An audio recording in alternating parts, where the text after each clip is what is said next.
Hello friends, मैं Gautam Kumar best study with Gautam में आप लोगों का पुनः स्वागत करता हूं। जैसा कि कुछ दिनों से मैं वीडियो नहीं बना रहा था, इसका एक कारण ये भी है कि थोड़ा सा मैं कुछ नोट्स बनाने में बिजी था, करंट का नोट्स हो, और उसके बाद कुछ और भी समस्याएं थी। उसी को देखते हुए मैं वीडियो आप लोग को प्रतिदिन अवेलेबल नहीं करा पा रहा था। लेकिन अब लगभग प्रतिदिन या एक दिन गैप करके मैं आप लोगों को वीडियो प्रोवाइड करूंगा। क्योंकि सचिवालय का एग्ज़ाम बहुत ही नज़दीक आ चुका है, 23 दिसंबर 24 दिसंबर जो आप लोगों को पता है, और एग्ज़ाम होकर ही रहेगा। तो उसी को देखते हुए जो भी हम लोग इंपॉर्टेंट टॉपिक प्रारंभ किए हैं, जो भी आप लोगों को मैं बताया हूँ, जिस भी सब्जेक्ट से हो, इतिहास, भूगोल, पॉलिटिकल साइंस या जो भी इकोनॉमिक्स, जिस भी विषय से हो, जो भी इंपॉर्टेंट टॉपिक मैं आप लोगों को बताया हूँ, उसी को ध्यान में रखते हुए प्रतिदिन मैं ऐसा ही टॉपिक लेकर आ रहा हूं जो एग्जाम के दृष्टिकोण से बहुत ही उपयोगी हो। तो उसी क्रम में आज जो मैं आप लोगों को टॉपिक बताने जा रहा हूं, वो इतिहास का एक बहुत ही महत्वपूर्ण पॉइंट है, महत्वपूर्ण टॉपिक है, जहां से क्वेश्चन बार बार आते हैं।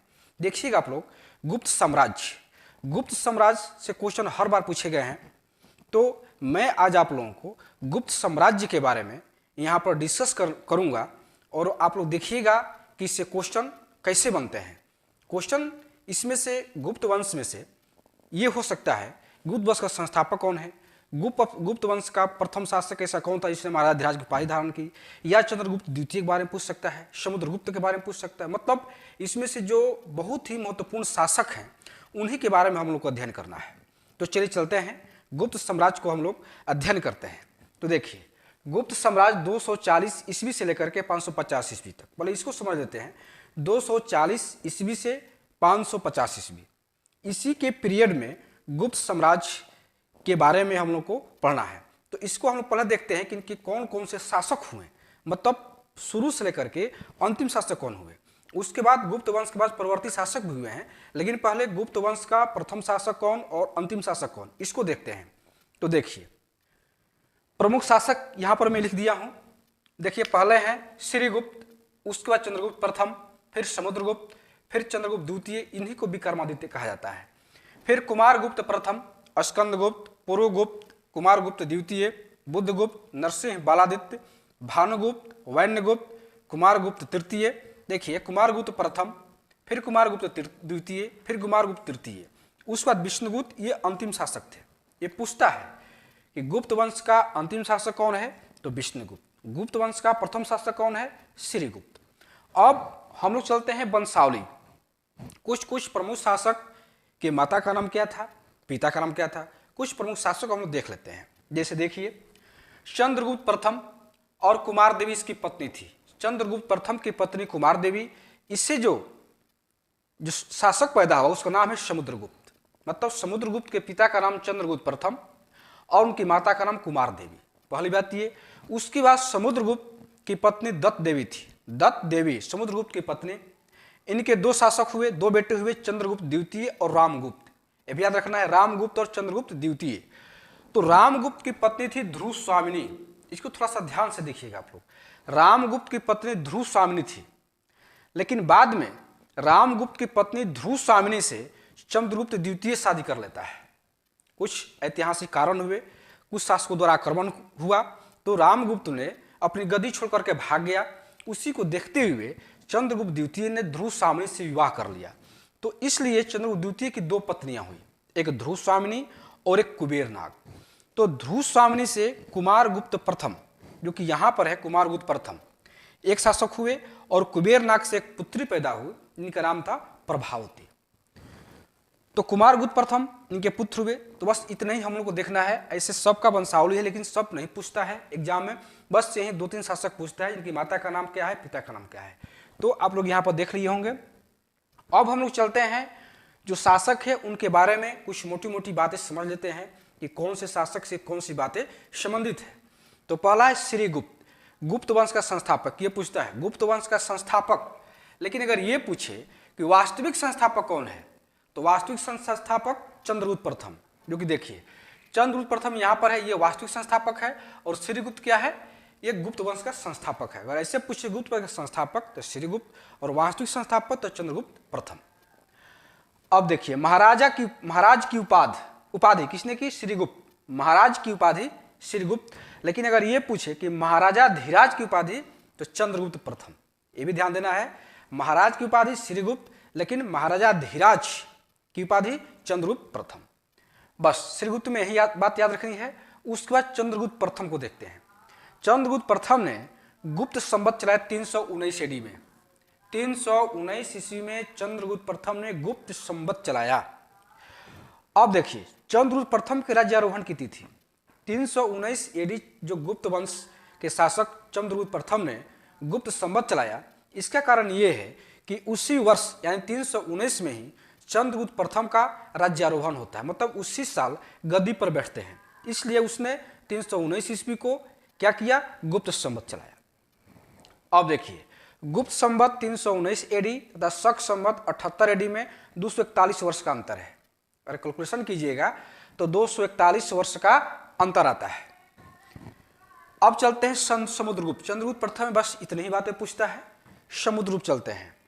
हरिसेन इसका दरबारी था। आप लोग जानते होंगे, हरिसेन का नाम आप लोग सुने होंगे। कौन था? ये प्रयाग प्रशस्ति के रचनाकार थे। जो प्रयाग प्रशस्ति अभिलेख है उसके रचनाकार हरिसेन है। ये किनके दरबार में थे? तो समुद्रगुप्त के दरबार में थे।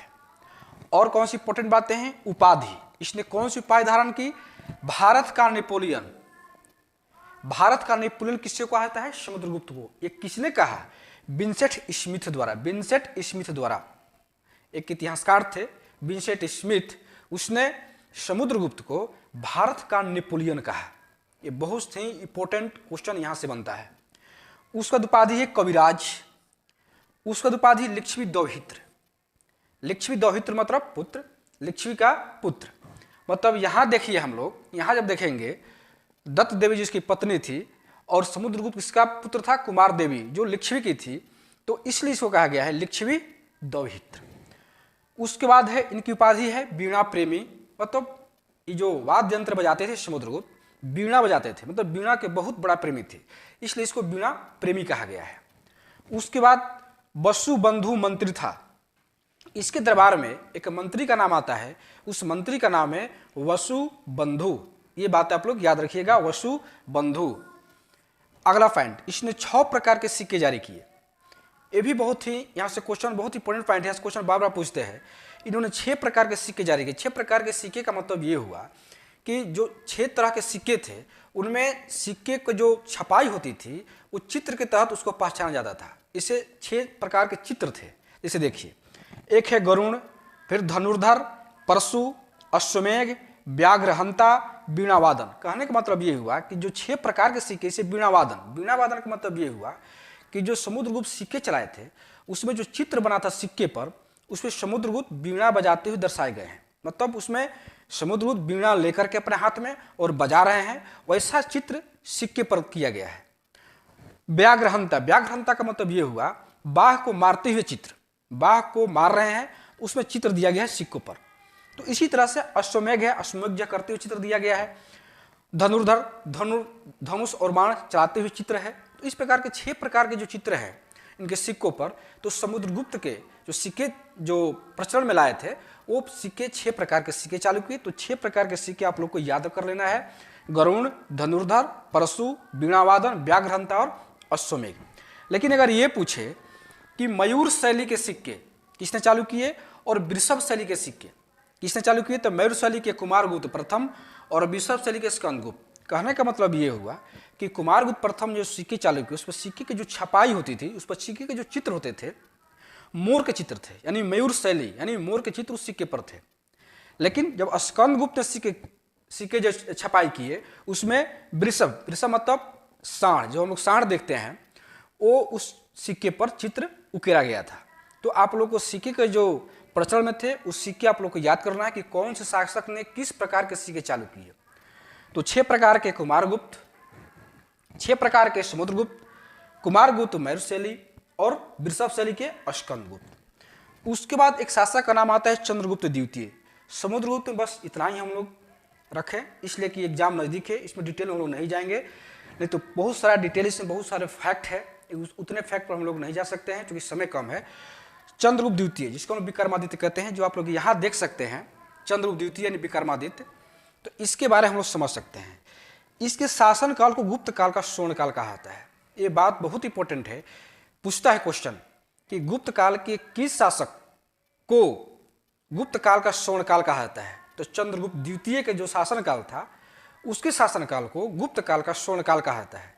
लेकिन ये मेंस में क्वेश्चन आता है कि गुप्त काल का स्वर्ण काल चंद्रगुप्त द्वितीय को क्यों कहा जाता है। तो उसमें उनको लिखना पड़ता है कि चंद्रगुप्त द्वितीय ने उसे कौन कौन से कार्य किए कि उस काल को स्वर्ण काल कहा जाता है। तो वो हम लोग को मेंस में पढ़ना होता है। लेकिन यहाँ पर हम लोग को फैक्ट पढ़ना है, तथ्य पढ़ना है, तो उतने डिटेल हम लोग को नहीं जाना है, केवल इतना ही पढ़ना है गुप्त काल का स्वर्ण काल किस शासक को कहा जाता है। तो चंद्रगुप्त द्वितीय विक्रमादित्य। तो अगला पॉइंट है कि शक शासक रुद्रसिंह तृतीय को पराजित करने के उपलक्ष्य में विक्रमादित्य की उपाधि धारण की। एक शक शासक का नाम आता है रुद्रसिंह तृतीय। इसको आप लोग ध्यान से देखिएगा। रुद्रसिंह तृतीय शक शासक थे, उन्हीं को जब हराए तो उसी समय से इनको विक्रमादित्य कहा गया। और उन्हीं के हराने के उपलक्ष्य में चांदी के सिक्के भी चालू किए। ये भी बात ध्यान देने वाली बात है कि चंद्रगुप्त द्वितीय ने चांदी के सिक्के कब प्रारंभ किए थे। तो शक शासक रुद्रसिंह तृतीय को हराने के उपलक्ष्य में दो काम किए। पहला विक्रमादित्य की उपाधि धारण किए और दूसरा चांदी के सिक्के प्रचलन किए। अगला पॉइंट देखिए, इसके दरबार में 9 रत्न रहते थे। आप लोग देखिएगा 9 रत्न। तो 9 रत्न का नाम यहाँ पर मैं लिख दिया हूँ। कालिदास, बराह मिहिर, धनवंतरी, अमर सिंह, बेताल भट्ट, शंकु, छपणक, घटकर्पण और बर्रुचि। ये चंद्रगुप्त द्वितीय के 9 रत्न थे। ऐसे इतिहास में आप लोग देखिएगा, किसी में 9 रत्न है, किसी में देखिएगा अष्ट दिग्गज हैं। इसे कृष्णदेव राय में पढ़ेंगे आप लोग, मध्यकालीन भारत में अष्ट दिग्गज हैं। अष्ट प्रधान पढ़िएगा, शिवाजी के समय यानी मराठा प्रशासन के समय देखिएगा उसमें क्या है, अष्ट प्रधान है। अष्ट दिग्गज कृष्णदेव राय में 9 रत्न है। फिर अकबर में देखिएगा 9 रत्न है। तो ऐसे वैसे आप लोग को याद रखना है किस किस शासन काल में कौन कौन सी शब्दावली आती है, उस शब्दावली के अंतर्गत कौन कौन से जो उसमें मंत्री हैं या कौन कौन से उसमें जो कवि हैं, उन सारे कवि को मंत्री को याद रखना है। तो इनमें 9 रत्न थे, जो 9 है यहाँ पर 9 लिख दिया हूँ, इसको आप लोग याद कर लीजिए। उसके बाद चीनी यात्री फाहियान आया। चंद्रगुप्त द्वितीय में चीन के यात्री एक फाहियान है, उस चंद्रगुप्त द्वितीय के शासनकाल में आया था।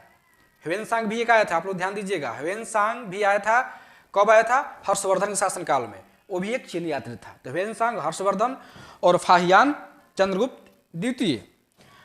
सर्वाधिक चांदी के सिक्के, सर्वाधिक चांदी के सिक्के चंद्रगुप्त द्वितीय के शासनकाल में ढाला गया। सर्वाधिक तांबे के सिक्के याद रखिए, सर्वाधिक तांबे के सिक्के कुषाण के समय में, सर्वाधिक तांबे के सिक्के कुषाण और सर्वाधिक चांदी के सिक्के गुप्त काल में। ये 2 पॉइंट आप लोग याद रखिए, सर्वाधिक चांदी के सिक्के गुप्त काल और सर्वाधिक चांदी के सिक्के गुप्त काल और सर्वाधिक तांबे के सिक्के कुषाण काल में। अब और एक और पॉइंट देख लेते हैं, जो शासक हैं उनकी उपाधि कौन कौन सी उपाधि धारण की। यहाँ से क्वेश्चन पूछते हैं, जैसे श्रीगुप्त महाराज की उपाधि, चंद्रगुप्त प्रथम महाराजाधिराज की उपाधि, चंद्रगुप्त द्वितीय देवराज, देवगुप्त और विक्रमादित्य। देवराज, देवगुप्त और विक्रमादित्य। उसके बाद कुमारगुप्त, महेंद्रादित्य और सक्रादित्य। 2 उपाधि, महेंद्रादित्य और सक्रादित्य। स्कंदगुप्त, कर्मादित्य और हर्षवर्धन, शिलादित्य। जो हर्षवर्धन, जो आप लोग हर्षवर्धन वर्धन वंश के थे, पुष्यभूति वंश के भी, तो वहाँ पर हर्षवर्धन लोग पढ़ेंगे। फिर भी यहाँ पर मैं लिख दिया हूँ कि हर्षवर्धन शिलादित्य की उपाधि धारण की। तो जितने भी उपाधि है उधर शासक है, ये आप लोग को याद कर लेना है। तो गुप्त साम्राज्य जो था, इतने आप लोग याद कर लीजिए। यहाँ से क्वेश्चन बनते हैं, क्योंकि वही फैक्ट मैं आप लोग को बता रहा हूँ जहाँ से क्वेश्चन बार बार आ रहे हैं। गुप्त वंश बहुत लंबा चैप्टर है, बहुत लंबा इसका जो तथ्य है, इसमें देखिएगा आप लोग पढ़िएगा लुसेंट में, क्राउन में, तो बहुत लंबा दिया हुआ है, वहाँ से क्वेश्चन बनते हैं। लेकिन क्योंकि ये इंपॉर्टेंट है इसलिए मैं आप लोग बता रहा हूँ, क्वेश्चन यहाँ से बनते हैं, इसलिए इसको आप लोग स्क्रीनशॉट ले लीजिए और इसको आप लोग लिख करके उसको याद कर लीजिए। क्योंकि समय कम है, उसी को ध्यान में रखते हुए मैं आप लोग को यहाँ पर बताने का प्रयास कर रहा हूँ। तो आज क्या क्लास बस इतना ही। फिर एक नए टॉपिक के साथ जो इंपॉर्टेंट टॉपिक होगा उसको लेकर मैं पुनः आऊँगा। धन्यवाद।